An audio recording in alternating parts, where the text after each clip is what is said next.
Walaupun telah menjelaskan kepada masyarakat bahwa Presiden memiliki hak untuk bisa memberikan dukungan ikut berkampanye, tapi Presiden Joko Widodo memberikan penegasan, memberikan pernyataan bahwa dirinya tidak akan ikut berkampanye. Selama ini masyarakat mengidentikan Presiden Joko Widodo akan mendukung pasangan nomor 02. Nah, mendengar statement ataupun juga pernyataan seperti ini, bagaimana pandangan dari pasangan 01 dan juga 03 serta pengamat politik. Langsung saja saya akan perkenalkan para narasumber yang akan memberikan pandangannya mengenai pernyataan dari Presiden Joko Widodo. Sudah hadir di samping saya pengamat politik Mas Hendri Satrio. Assalamualaikum warahmatullahi wabarakatuh. Waalaikumsalam warahmatullahi wabarakatuh, Mbak Selamat Putri. malam, Mas Selamat Hensat. malam, selamat Hari Isra Miraj juga. Betul. Nah, kita juga akan memperkenalkan para narasumber lainnya yang bergabung secara daring. Saya akan memperkenalkannya sesuai dengan nomor urut saja dari masing-masing pasangan calon. Pak Jazilul Fawait selaku perwakilan dari Timnas Amin sudah hadir secara daring. Assalamualaikum warahmatullahi wabarakatuh. Selamat malam Pak Jazilul. Waalaikumsalam warahmatullahi wabarakatuh. Waalaikumsalam Selamat malam, salam Isra Miraj. Baik, dan juga berikutnya perwakilan TKN Prabowo Gibran, yaitu ada Bang Andre Rosiade. Assalamualaikum warahmatullahi wabarakatuh. Selamat malam Bang Andre. Waalaikumsalam warahmatullahi wabarakatuh. Putri, Gus Jazil, Aris, dan juga Mr. Hensat. Ya, dan berikutnya juga perwakilan dari TPN Ganjar Mahfud, ada Bang Aris Setiawan Yodi. Selamat malam Bang Aris. Selamat malam Bang Andre, Bang Jazilul, Bang Hensat. Selamat malam. Baik, ya langsung saja kita akan mulai dengan mendengarkan pendapat dari Pak Jazilul. Pak Jazilul, bagaimana mendengarkan pernyataan dari Pak Jokowi? Cukup percaya, cukup yakin bahwa Pak Jokowi tidak akan mengikuti kampanye, dan apakah sudah lega pasangan ataupun juga tim dari pasangan 01 ini mendengar pernyataan dari Presiden Joko Widodo? Silakan Pak Jazilul. Ya, kalau di pesantren Mbak Putri ada yang disebut dengan pepatah lisanul hal afsahu min lisanil maqal. Tindakan itu lebih bisa dipercaya daripada omongan. Faktanya hari ini pernyataan Pak Presiden yang kesekian kali banyak sekali yang tidak konsisten. Bahkan di tim hari ini Presiden memang mungkin tidak berkampanye secara langsung di stadion besar, tapi para menterinya itu ada di tim 02. Ada beberapa nama yang menurut saya itu adalah bagian dari Pak Jokowi. Kalau pembantunya kampanye, itu apa bedanya dengan tuannya? Jadi apa yang dinyatakan itu sekedar pemanis, karena memang akhir-akhir ini muncul gelombang dari kampus, dari para guru besar yang mengingatkan hendaklah Presiden bersikap netral. Tapi apa mungkin justru yang sekarang disampaikan oleh kampus bahwa demokrasi telah dibajak, bahwa demokrasi berubah menjadi politik dan dinasti. Tidak cukup diselesaikan dengan ungkapan, tapi itu butuh tindakan. Justru hari ini yang diharapkan oleh masyarakat kita, termasuk dunia kampus, adalah keteladanan, istiqomah dan konsisten antara kata dengan perbuatan. Antara kata itu kan persis seperti dulu, nggak mungkin Gibran ini akan jadi cawapres. Masih belum cukup umur, pengalamannya masih kurang. Ternyata tetap juga kan. Jadi saya pikir rekam jejak digital, tindak tanduk, ungkapan yang berbeda antara perbuatan dan ucapan itu sudah menjadi rekaman di masyarakat. Tidak mungkin 214 kampus bergerak kalau orang konsisten. Baik. Bang Andre, langsung saja ditanggapi, itu hanya ucapan manis semata kalau Pak Jazilul. Apalagi kalau tadi melihat para menterinya ikut berkampanye, kalau pembantunya saja kampanye, itu juga mewakili tuannya. Itu yang dikatakan oleh Pak Jazilul. Bang Andre, silakan. Pertama ya, kami tentu menghargai ucapan Presiden tersebut ya. Walaupun sekali lagi hak beliau untuk berkampanye, karena hal itu dijamin oleh undang-undang. Dan pernyataan Presiden yang disampaikan di TV One tadi, ini kan sekaligus menepis tuduhan Gus Jazil dan banyak orang ketika Presiden menyampaikan isi undang-undang, di mana orang-orang itu telah menganggap seakan-akan Presiden seolah-olah telah menyalahgunakan kewenangan.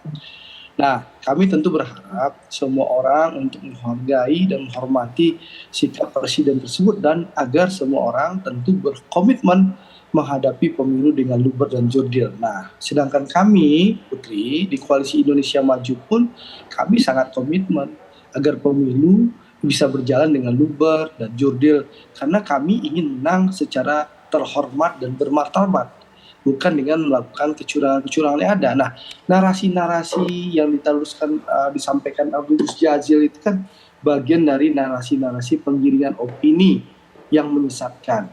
Saya pahami Gus Jazil itu begitu ketakutan, begitu kepanik, ternyata diserang kanan kiri Pak Prabowo dan Mas Gibran, dijelek-jelekin.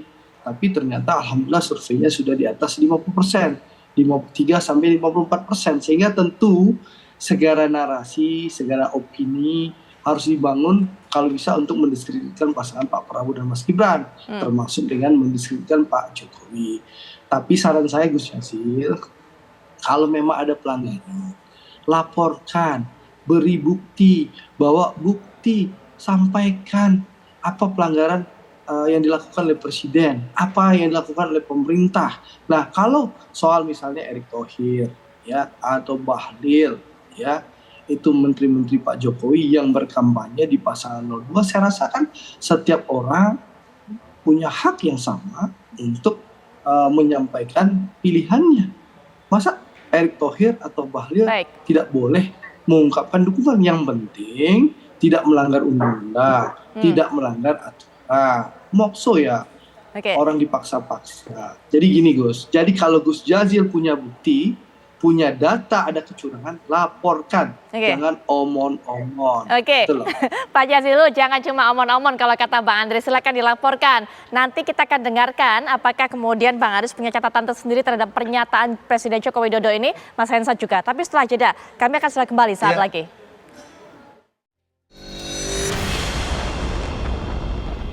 Kalau kata Bang Andre tadi sebelum jeda mengatakan kepada Pak Jazil, jangan ada narasi menyesatkan dan jangan cuma omon-omon aja. Laporkan memang kalau ada pelanggaran. Sebelum nanti Pak Jazil bisa berikan tanggapan, kita ke Bang Aris terlebih dahulu. Bang Aris, bagaimana juga melihat pernyataan dari Presiden Joko Widodo seperti ini? Kalau Pak Jazil tadi kan mengatakan, wah ini antara omongan dengan sikapnya, ini biasanya tidak bisa dipercaya, tidak selaras. Tapi kalau Bang Aris mungkin punya pandangan tersendiri, penilaian tersendiri, silakan.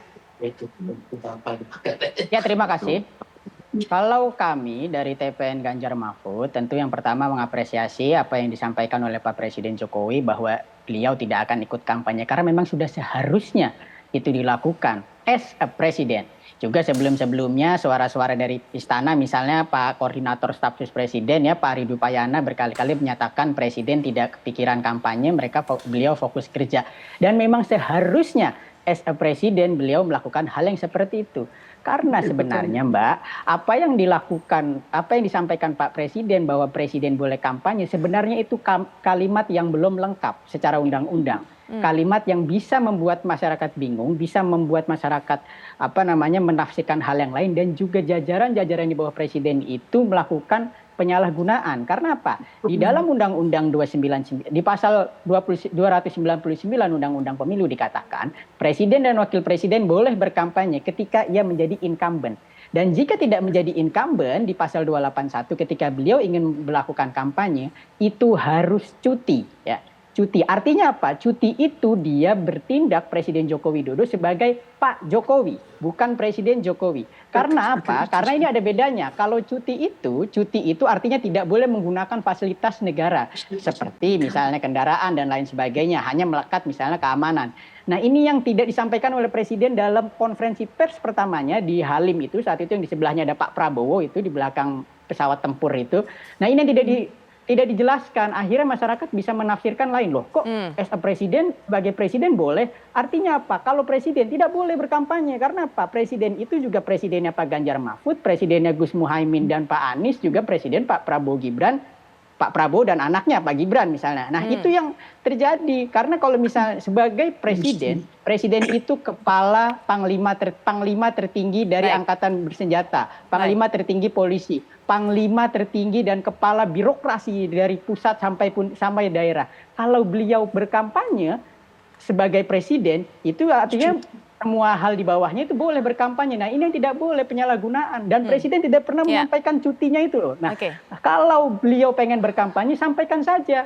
Saya cuti dan itu sebagai Pak Jokowi bukan Presiden Jokowi. Nah ini yang harus disampaikan ke masyarakat. Jadi saya rasa Pak Presiden menyampaikan hal kemarin itu juga karena apa? Karena desakan dari para guru besar, dari para akademisi dan masyarakat. Kalau masyarakat sipil dan para akademisi tidak bergerak, saya yakin Presiden mungkin saja tidak mengagendakan di kalendernya itu nanti kampanye tanggal 10. Tetapi karena justru masyarakat sipil bergejolak, beliau wah bahaya juga kalau saya presiden ini bisa kepuasan masyarakat turun dan malah yang saya dukung nanti nggak jadi melakukan tindakan seolah-olah tidak ingin kampanye. Padahal masyarakat ini resah karena presiden tidak pernah menjelaskan. Harusnya sebagai presiden tidak boleh berkampanye. Beliau kalau mau kampanye itu sebagai Pak Jokowi, bukan Presiden Jokowi. Ini yang harus dijelaskan secara clear dan ini tidak pernah dijelaskan oleh Pak Presiden. Kami dapatkan intinya. Nanti Bang Andre juga bisa berikan tanggapan. Apa karena memang didesak seperti itu, akhirnya Pak Jokowi mengeluarkan pernyataan seperti ini. Tapi menurut Mas Hensat bagaimana? Apakah Pak Jokowi waktu awal-awal mengatakan presiden boleh kampanye hanya cek-cek ombak saja? Bagaimana reaksi masyarakat? Ya sebetulnya kan sebelum kita masuk ke interpretasi undang-undang atau bacaan undang-undang, kan harusnya kita baca dulu undang-undang dasarnya. Itu ada Sumpah Presiden, pasal 9 kalau saya tidak salah. Itu jelas-jelas mengatakan bahwa presiden itu disumpah untuk seadil-adilnya, seluruh-seluruhnya. Jadi sebelum membaca undang-undang yang lain, yang ada aturan-aturan yang tadi misalnya boleh berkampanye kalau incumbent atau untuk partai politiknya gitu ya. Dan interpretasi bacaan lainnya itu dipahami aja sumpah presidennya. Dia akan menjadi presiden seadil-adilnya seluruh-seluruhnya kalau saya tidak salah. Ya dipikirin aja udah adil atau belum. Kalau Pak Jokowi belum ngerti juga baca lagi aja sumpah yang pernah dia sampaikan. Kalau belum paham juga baca lagi sampai paham. Karena itu kan mudah dimengerti itu. Seadil-adilnya seluruh-seluruhnya itu. Sehingga mestinya tidak perlu ada perdebatan tentang bagaimana interpretasi undang-undang. Kalau memang sumpah presidennya sudah dipahami gitu ya. Nah kemudian sampai kenapa kemudian Pak Jokowi perlu menyampaikan bahwa dia tidak akan berkampanye. Pak Jokowi ini kan orang yang sebagai politisi dia sangat jenius. Sehingga memahami betul apa yang bisa membuat citranya dia terpuruk. Pasti dia membaca apa yang terjadi di pemerintahan. Lebih dari 30-an atau bahkan lebih dari 40 universitas, 30 atau 40 universitas, guru besar, akademisi, sivitas akademika yang melakukan menyampaikan pendapatnya, menyampaikan keresahannya di muka publik dan itu keresahan itu tentang tingkah laku presiden. Nah maka kemudian sangat mungkin presiden merespon itu dengan mengatakan dia tidak akan kampanye. Tapi lagi-lagi saya ulang nih Mbak Putri. Sebetulnya hal itu tidak perlu terjadi kalau presiden memahami sumpahnya sebagai presiden. Seadil-adilnya seluruh-seluruhnya itu. Jadi pikirin aja dia udah adil atau belum. Kalau belum adil ya jangan gitu. Kalau ini mengarah ke ketidakadilan ya jangan gitu. Lagi pula kalau tentang kampanye ya. Kehadiran Mas Gibran di kontestasi Pilpres itu sudah more than kampanye lah, sudah lebih dari kampanye. Itu sebuah tindakan yang bisa mewakili ribuan kata-kata lah. Sudah ada Mas Gibran di situ, sehingga setiap kali Pak Jokowi bergerak sebagai presiden, entah itu sedang melakukan kunjungan-kunjungan kerja, wajar kalau kemudian publik mengartikan lain, karena sebagai ayahanda pasti hubungannya dekat sekali dengan Mas Gibran, gitu ya. Nah menurut saya sih hal-hal seperti itu. Nah justru yang menarik itu kenapa kemudian memang kalau misalnya Pak Jokowi bukan merespon para guru besar, kenapa kemudian sampai mengatakan bahwa dia tidak akan berkampanye? Saya membacanya mungkin dua hal ya. Yang pertama mungkin dia melihat kans Prabowo Gibran untuk satu putaran ini hampir pasti, gitu ya. Atau yang kedua dia melihat ya udahlah 2 putaran juga nggak apa-apa.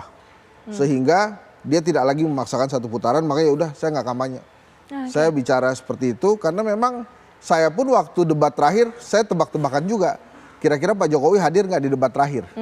Nah ini wajar juga kalau kemudian ada tebak-tebakan kira-kira Pak Jokowi hadir nggak di kampanye terakhir. Cuma pertanyaannya hadirnya di 02 atau di 03. Gitu kan. Nah itu hal-hal yang menarik. Tapi lagi-lagi kalau menurut saya bila Presiden memahami sumpahnya, polemik ini nggak akan terjadi. Baik, Bang Andre, kalau sudah paham sumpahnya betul-betul dipegang, tentu tidak akan terjadi polemik seperti ini. Catatan dari Mas Hensat.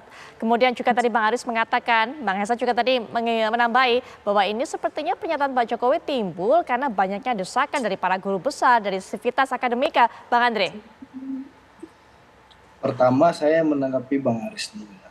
Beberapa bulan yang lalu Bang Aris, senior Bang Aris itu sebelum sakit, Bang Adiana Pitupulu itu selalu menyampaikan di depan saya, lu lihat Andre, nanti Pak Jokowi akan berkampanye untuk pasangan Ganjar. Itu berulang-ulang kali depan saya maupun di ruang publik beliau menyampaikan. Itu menunjukkan PDI Perjuangan tahu persis bahwa tidak ada larangan presiden untuk berkampanye asal sesuai dengan undang-undang. Nah, Haris tadi sudah menjelaskan dengan baik itu. Ya, jadi begitu. Jadi waktu itu PDI Perjuangan, politisi PDI Perjuangan, Pak Adian sudah menyampaikan Pak Jokowi akan berkampanye untuk Mas Ganjar. Nanti setelah November. Memang ternyata itu batal terjadi. Satu ya. Lalu kedua ke Bang Hensat. Saya ingin sampaikan, Bang Hensat, kenapa Presiden menyampaikan itu? Menurut saya jelas bahwa tanggal 10 besok kampanye terakhir. Di GBK banyak sekali pertanyaan dari publik selama 1 minggu terakhir ini yang menanyakan apakah Pak Jokowi akan datang hadir di GBK atau tidak. Nah wajar pertanyaan ini sudah seminggu lebih, tentu Pak Jokowi ingin meluruskan. Mas Gibran sudah menyampaikan tidak akan datang, tapi kan masyarakat ingin menunggu keluar statement ini resmi dari Pak Jokowi. Ini menurut saya tidak ada hubungannya soal dengan kampus-kampus ya. Tapi ini soal menjawab pertanyaan masyarakat yang penasaran. Di mana penasaran apakah Pak Jokowi datang tanggal 10 atau tidak. Sama penasarannya masyarakat Sumatera Barat yang bertanya kepada saya, Pak Prabowo datang nggak Bang Andre? Hari Jumat besok di Padang atau hari Sabtu di Bukit Tinggi. Kampanye akbar terakhir tim kampanye daerah Partai Gerindra dan Pak Prabowo dan Mas Gibran yang masing-masing insya Allah akan 30.000 orang yang hadir baik di Kota Bukit Tinggi maupun di Padang. Itu juga ditanyakan publik dan kalau saya sudah bisa menjelaskan karena Pak Prabowo sudah menyampaikan, saya sampaikan mohon maaf Pak Prabowo tidak bisa hadir. Nah publik di Indonesia menanyakan itu, tentu Pak Jokowi menjawab hal itu bahwa beliau menegaskan tidak akan hadir. Dan tadi terima kasih Haris bahwa dan juga Mas Ganjar ya mengapresiasi bahwa inilah komitmen Pak Jokowi untuk menjaga demokrasi bisa berjalan dan tentu kita semua agar pemilu ini berjalan jujur dan adil.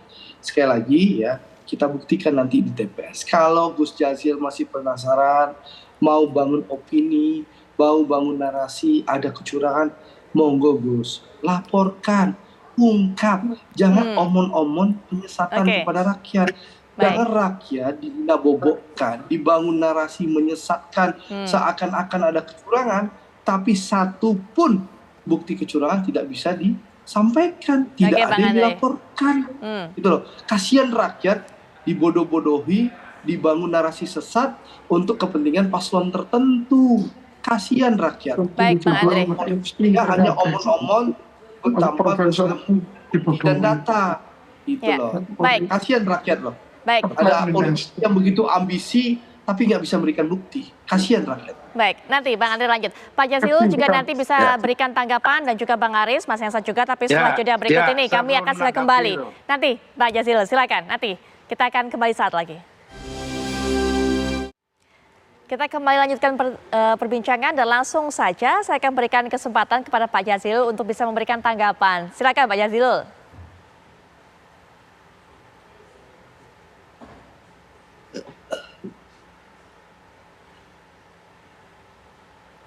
Ya, Pak Jazilul. Di mute masih. Ya, suaranya sepertinya Ya, masih di oke. mute. Oke, baik, silakan. Ya, Mbak Putri. Ini soal yang menyangkut etika, nurani, budaya, dan rasa keadilan. Jadi ini bukan soal hukum pidana atau kriminal. Namun bangsa Indonesia dibangun dari keadapan. Oleh sebab itu posisi presiden adalah posisi yang sangat terhormat, yang menjadi teladan, yang tidak boleh sedikit pun terganggu etika.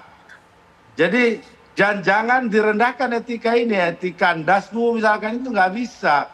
Oleh sebab itu apa yang disuarakan oleh kampus, konsideran, pertimbangan terkait dengan etika, dengan etika, dengan turunnya moralitas, demokrasi, politik, dinasti, menurut saya tidak cukup dijawab dengan satu kalimat saya tidak kampanye. Tapi harus dijawab dengan konsideran yang lebih kuat. Saya yakin apa yang disampaikan oleh guru besar itu hal yang menyangkut fondasi dasar yang disebut Pak Hensat tadi, soal sumpah jabatan, soal presiden yang harus bertindak adil. Ini dirasakan oleh masyarakat. Apakah presiden ini jujur? Apakah presiden ini adil? Oleh sebab itulah kami dari awal di dalam posisi koalisi perubahan. Kami ingin mengkoreksi agar pemerintahan ini jujur. Kami ingin mengkoreksi agar pemerintahan ini adil. Kami ingin mengkoreksi agar pemerintahan ini memiliki etika. Nah, rakyat jangan dibodoh-bodohi. Semakin hari rakyat ini semakin dibodohi, dia akan lebih cerdas untuk melihat kenyataan di dunia politik. Nah, dinamika akhir-akhir ini sungguh menjadi energi bagi kami pasangan 01 untuk istiqomah agar kami terus bergerak dalam gerakan perubahan, menciptakan tata kelola pemerintah yang bersih dan bebas dari KKN, menghargai etika berbangsa dan bernegara. Ini sebenarnya tugas utama presiden yang saat ini digugat oleh masyarakat. Di mana keteladanannya, di mana kejujurannya, di mana keadilannya ketika beliau mendorong putranya untuk menjadi wakil presiden. Dan sekaligus membiarkan para bawahannya untuk ikut kampanye. Seorang guru besar bicara, kami ini PNS, foto untuk begini nggak boleh, begini nggak boleh, begini nggak boleh. Namun di antara pembantu presiden justru menjadi tim kampanye. Inilah yang menurut saya yang menjadi bagian dari ketidakjujuran dari pemerintah untuk mengajari kepada rakyatnya bertindak jujur. Kalau di dalam bahasa kampus guru kencing berdiri, murid kencing berlari. Nah, kalau presiden secara etik saja melanggar, maka rakyat ini akan menjadi gugatan yang besar kepada presiden. Karena apa? Mengingat kekuasaan yang sangat besar yang dimiliki oleh presiden. Apalagi hari ini presiden punya anak, dan ini baru dalam catatan demokrasi di seluruh dunia. Ada presiden yang aktif yang mencalonkan anaknya menjadi calon wakil presiden. Sungguh-sungguh ini pelanggaran etika. Dan tapi ini memang tidak bisa dibawa ke meja pengadilan. Biarlah rakyat 14 Februari mengadili itu. Dan insya Allah pasangan nomor 1 yang akan menang. Baik. Berikutnya Bang Aris, silakan. Kesempatan untuk Bang Aris memberikan tanggapan.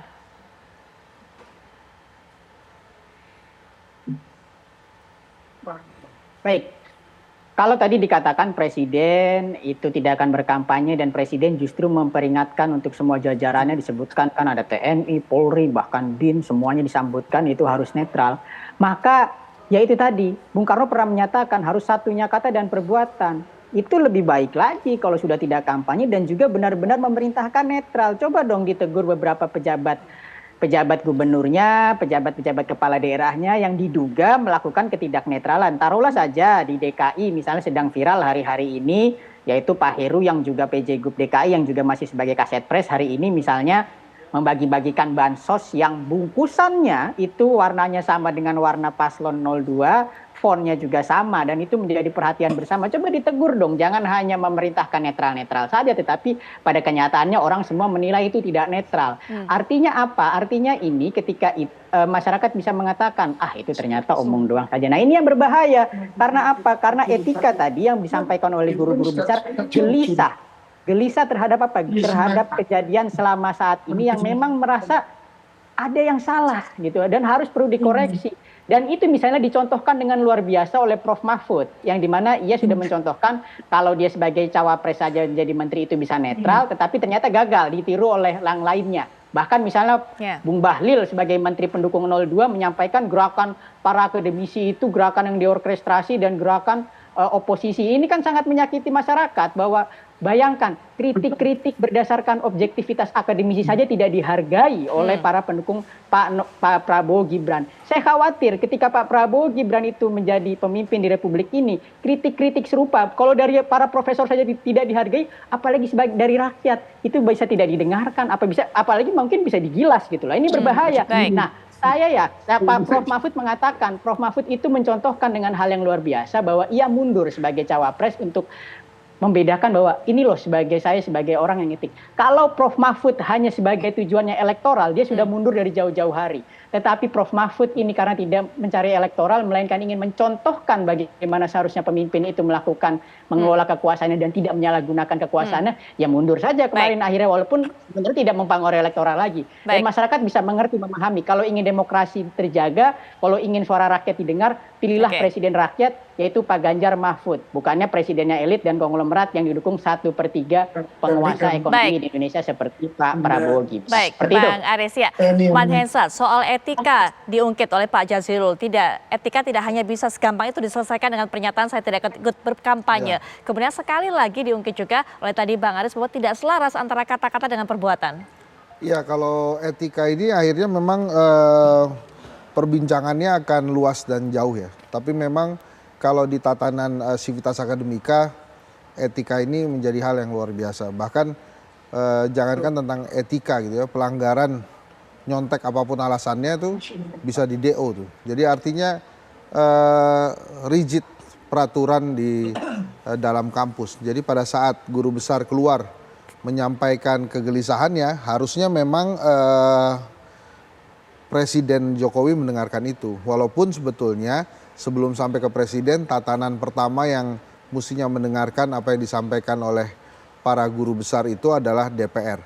Harusnya DPR mendengarkan aspirasi itu dari para guru besar Civitas Akademika dan kemudian melakukan tindakan-tindakan yang seharusnya menjadi tugas wewenang DPR sebagai lembaga legislatif kepada lembaga eksekutif presiden.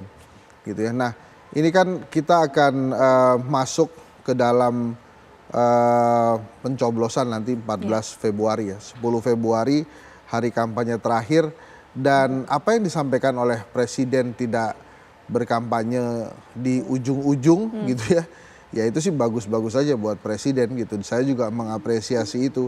Tapi menurut saya perdebatan ini kembali lagi saya sampaikan Mbak Putri, perdebatan ini tidak akan tajam polemiknya bila kemudian Pak Jokowi dari awal memahami sumpah jabatan yang dia bacakan dua kali loh, 2014 dan 2019. Dan di situ singkat sekali, itu undang-undang dasar, di atasnya undang-undang. Jadi kalau dia memahami sumpah jabatan itu, dan ada kata-kata seadil-adilnya dan seluruh-seluruhnya, ada dua kata itu tidak nyambung, tapi ada kata di kalimat seadil-adilnya, seluruh-seluruhnya. Bila itu Presiden memahami itu, polemik ini tidak akan pernah terjadi. Baik. Sebetulnya kalau beliau memahami, ini adil nggak? Kalau nggak adil, nggak usah diterusin. Ini lurus nggak? Kalau nggak lurus, nggak usah diterusin. Mestinya beres tuh persoalannya. Iya. Baik, Bang Andre terakhir juga sebagai penutup, masih ada banyak kritikan datang, ketidakpercayaan, keraguan terhadap pernyataan dari Presiden Joko Widodo. Bang Andre, penutup juga. Begini Putri, kami di pasangan 02 ini bekerja keras ingin menang satu putaran. Tapi dengan catatan kami ingin menang secara jujur, adil dan bermartabat. Ya, nah ini ketua tim kampanye daerah. 3 bulan saya nggak pulang-pulang. Tiap hari keliling Sumatera Barat hanya nonton debat capres atau debat cawapres ke Jakarta. Ya, saya ingin sudah pastikan bahwa kami bekerja dengan jujur dan adil dan sesuai dengan konsep pemilu luber dan jurdil ini. Nah, saya memahami sekali lagi kalau kita Dan ini perlu publik ketahui. Memang kita harus pahami, ada kelompok yang memang tidak siap berkompetisi ya, di lapangan, meyakinkan rakyat, akhirnya coba mempengaruhi dengan narasi-narasi yang sesat menurut saya. Narasi-narasi seakan-akan ada penyimpangan. Putri lihat, beda 2019-2024 apa? 2019 itu kita lihat bagaimana data pemilih bermasalah dan lain-lain itu begitu kental. Sekarang kita dengar nggak? Ya, yang ada hanya tuduhan. Tapi tidak ada satupun tuduhan itu yang bisa dibuktikan. Nah, ini yang perlu publik memahami. Dan saya rasa masyarakat sangat cerdas, sangat rasional, dan sangat objektif, tahu mana narasi sesat yang sengaja penggiringan opini untuk menguntungkan pasangan tertentu dan mendiskreditkan 02 dan mana informasi sebenarnya. Sehingga kalau kita lihat karena masyarakat alhamdulillah sudah sangat rasional, objektif dan cerdas, masyarakat tahu bahwa memang keberlanjutan ini adalah pilihan yang terbaik supaya Indonesia masih bisa terwujud. Sehingga mayoritas masyarakat insya Allah 14 Februari nanti berbondong-bondong ke TPS akan memilih pasangan Pak Prabowo dan Mas Gibran, pasangan 02 di TPS. Insya Allah kami menang 1 putaran. Kalau ada isu kecurangan, saran saya laporkan, ungkap. Jangan kita omon-omon terus. Kasihan rakyat dikasih omon-omon atau janji-janji manis gitu loh. Ya, oke. Baik Pak Andre. Tadi kita Kasihan bahas rakyat. tentang kecurangan, narasi sesat enggak kan? Baik. Mas Andre dari tadi ngomongnya narasi sesat dan kecurangan terus. Iya. Mungkin Hensat itu hadir sebagai jubir Anies kan kita tahu. Dia kalau udah kepepet begitu terus tuh ngomongnya. Baik. Itu fakta. Sayang saja. Pak Andre, baik Pak Andre. Belok-belokin aja. Jubirnya Mas Anies. Oke, Masa baik. lupa? Pak Andre, ya. Pak Andre, ya sudah cukup memang. Sayang sekali waktu juga yang membatasi perbincangan kita pada malam hari. Terima kasih semuanya. Bang Andre, terima kasih. Pak Jazrul, terima kasih. Kemudian juga Bang Anis, terima kasih. Mas Hensat. Kepepet tuh ngomongnya gitu terus Andre tuh.